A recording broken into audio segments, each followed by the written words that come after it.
The sky tore open above Earth's orbit, and with it came the ships, titanic crescents of obsidian alloy, silent but suffocating in their presence. Within minutes, every major satellite feed flickered, scrambled, and went dark. No warheads were launched. No leaders broadcasted resistance. The world was not conquered, it was collected. Dr. Alara Miles barely had time to finish strapping herself into the acceleration rig before her lab's ceiling burst apart. A cold beam of light swallowed her, and gravity ceased to matter. When she awoke, she was not on Earth. The air smelled like iron and sterile despair. Rows of humans stood beside her, dazed and frightened. Some wept, others murmured prayers or names of loved ones. They were scientists, soldiers, athletes, farmers, plucked seemingly at random. Above them hovered bulbous surveillance drones, clicking and humming like mechanical wasps. The walls of the alien craft shimmered with unreadable glyphs, alive with flowing light. It wasn't just a prison, it was a stage. And then came the overseers. They floated rather than walked, elongated forms with translucent skin and visible circulatory systems that pulsed with bioluminescent fluid. Their faces lacked mouths. They spoke through resonant psychic waves that brushed the mind like a sharp breeze. They examined the humans not as equals or enemies, but as specimens. Your bodies are brittle, skin soft, bones fragile, internal organs inefficient. The voice echoed directly into Alara's consciousness. How did such weak things survive? Alara clenched her jaw, not out of anger but calculation. These aliens, whoever they were, had missed something critical. Humanity had never survived because it was stronger or faster. It had survived because it was unwilling to die.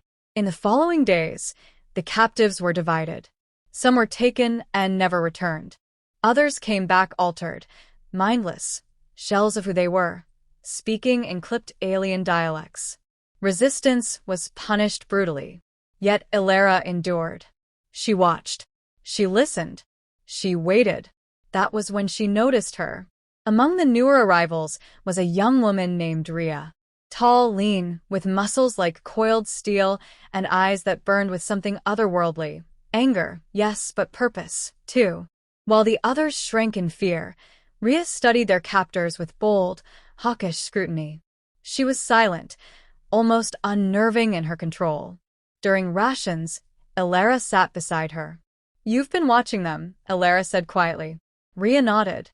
"They think we're breakable. Aren't we?" Rhea glanced down at her calloused hands. "Only until we remember who we are." The alien trials began on the 7th cycle. Humans were subjected to stress tests, impossible mazes under gravity fluctuations, endurance races in toxin-rich environments, emotional manipulation simulations that mimicked loved ones dying over and over again. Most failed. Many died. A few were deemed suitable for integration, whatever that meant. But Rhea thrived. She wasn't just surviving, she was adapting. Her performance defied the alien scientists' predictions. They recalibrated their tests. She broke them again. Her muscles tore, reformed. Her vitals spiked to lethal levels, then stabilized. They scanned her DNA. No enhancements. No mutations. Just willpower forged into something primal. They didn't understand her. So they brought her before the Central Assembly, 1,000 cloned overseers watching from the sterile balcony of a vast, domed chamber. In the center stood a structure, a gravity seal that required immense force to open. A test, they said, to measure absolute exertion. "No human has succeeded," the voice said. "This will confirm what we know. Your species is not viable." Rhea stepped forward, sweat already trickling down her temple from the artificial heat. She looked once toward Alara, who stood behind the observation glass, fists clenched and trembling. Then she placed her hands beneath the metallic ring and began to lift. At first, nothing moved. Her shoulders quaked, her back arched. Veins bulged along her neck. But she didn't stop. 1 second. 5. 10. Blood poured from her nose. Her breath came in gasps. Her knees buckled. But still, she did not yield. Alara screamed inside, silently. Not for Rhea to stop, but because she knew. This was it. The moment that would show them what humanity was. With a deafening groan, the seal lifted. Rhea's arms locked out, trembling under the pressure, her entire body shaking like a collapsing dam. The aliens fell silent, not in respect, but in disbelief. She wasn't engineered. She wasn't augmented. She was human, and yet she had done what no being in their empire had managed. And still, she held it. Her eyes, bloodshot but defiant, scanned the crowd of overseers. No words were spoken, but the message was unmistakable. We break. We bleed. But we rise. The hatch clanged shut as she let it fall, her body collapsing in a heap of muscle and exhaustion. The silence in the chamber lingered. Something had shifted, not in the humans but in their captors. For the first time they were afraid. Not of weapons or war, but of what they hadn't seen before, the power inside what they had underestimated. Alara rushed to Rhea's side. Her pulse was faint, her body wrecked, but she was smiling. They can't unsee it now, she whispered. Rhea was unconscious for 2 full cycles. In that time, nothing among the overseers was spoken aloud, yet everything had changed. The aliens, once clinical in their assessments, now watched the humans with subtle, growing wariness. They increased surveillance. Testing regimens intensified. Security drones no longer hovered passively, but tracked eye movements, muscle twitch, whispered phrases. The humans, once cattle, were now anomalies, contaminants of order. Alara remained at Rhea's side, nursing her through the worst of it. Water was rationed harshly, medical attention denied.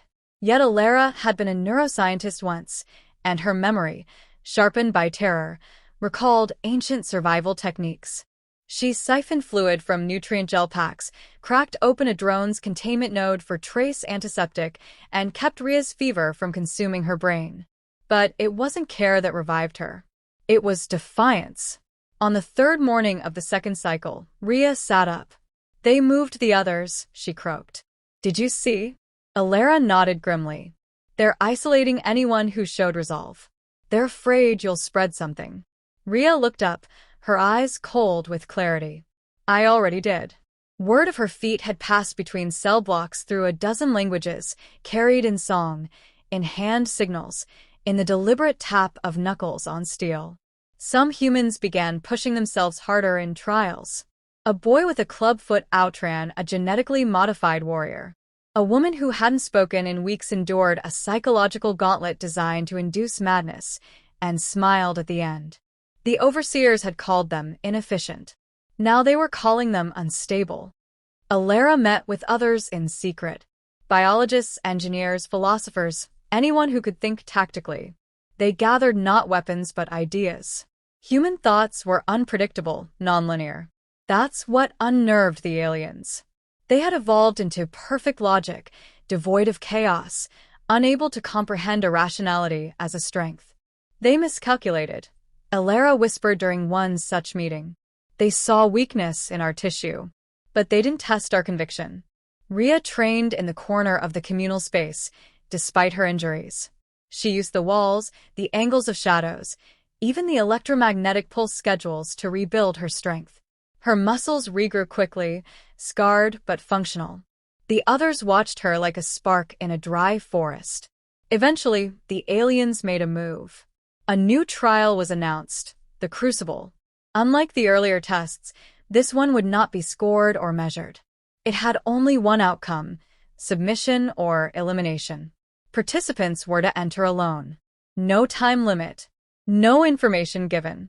Just a door that opened, then sealed behind them. When Rhea volunteered, no one was surprised. But when Alara stepped forward beside her, the room froze.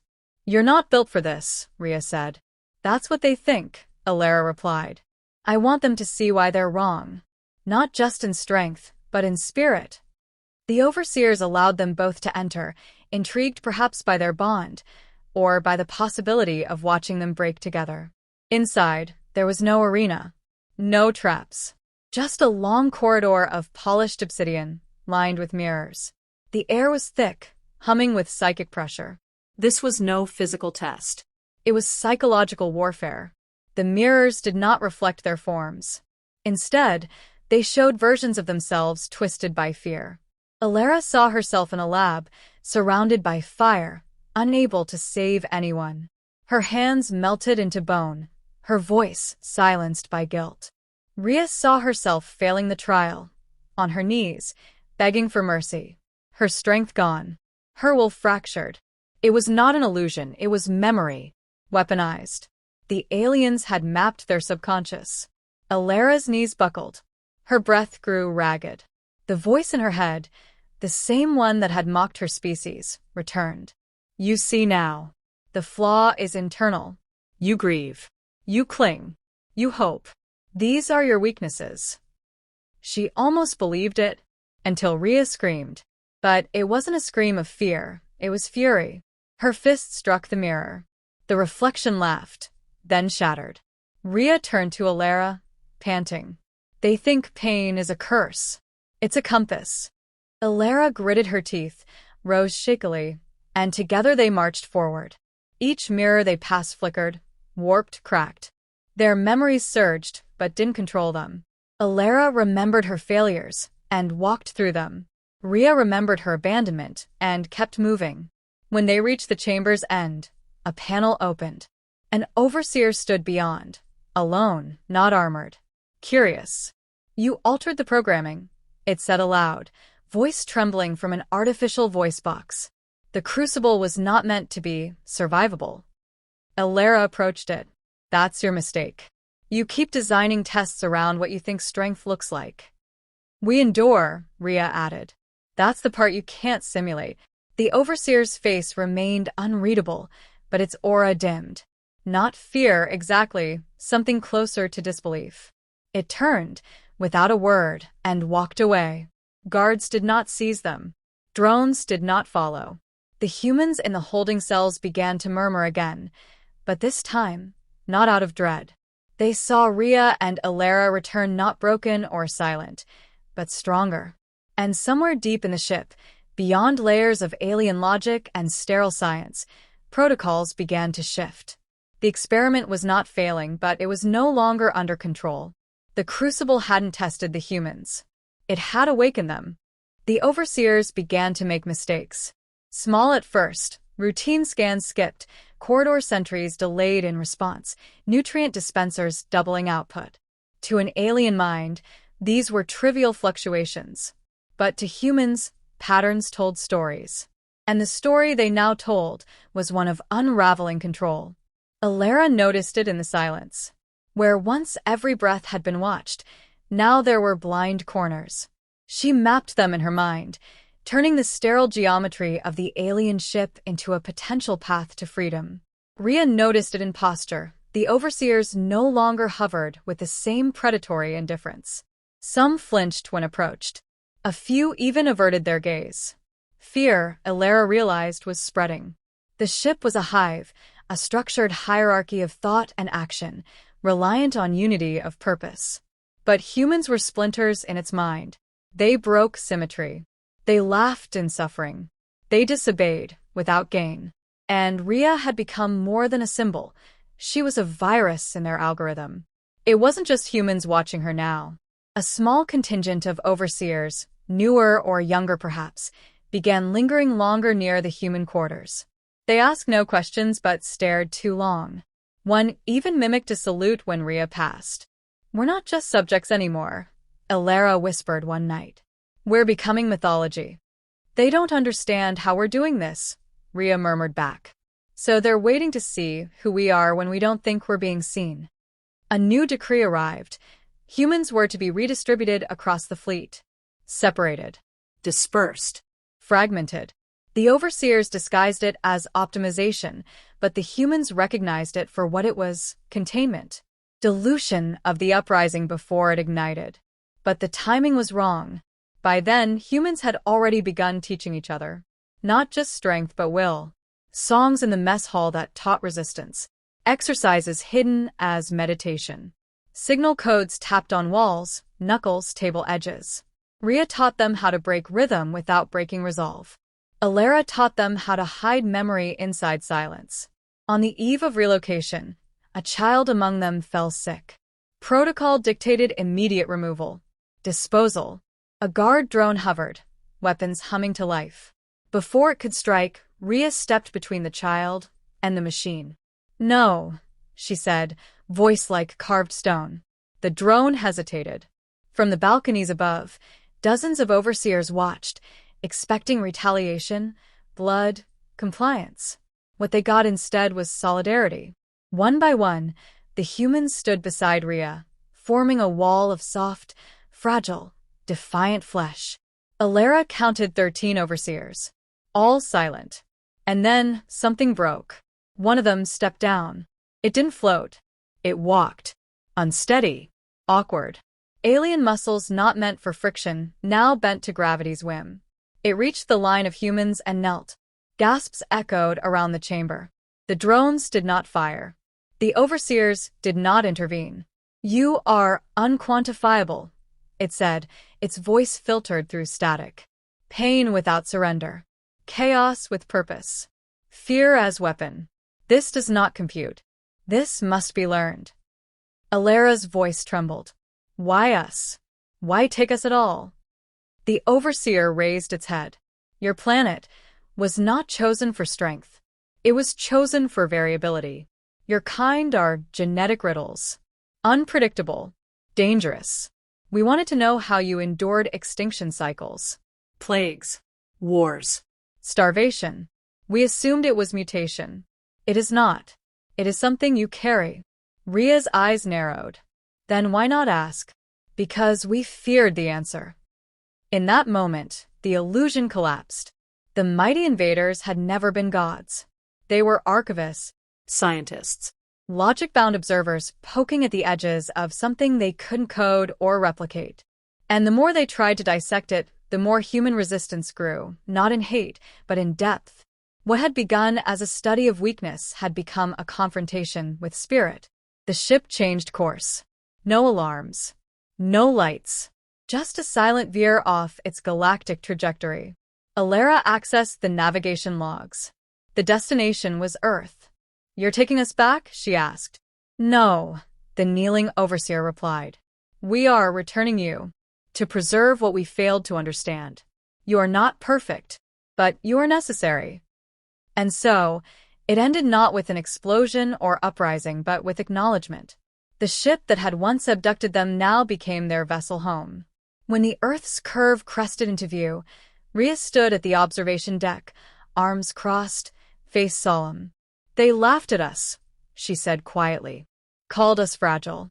Alara joined her. "Maybe we are." "But they forgot," Rhea whispered, a ghost of a smile on her lips.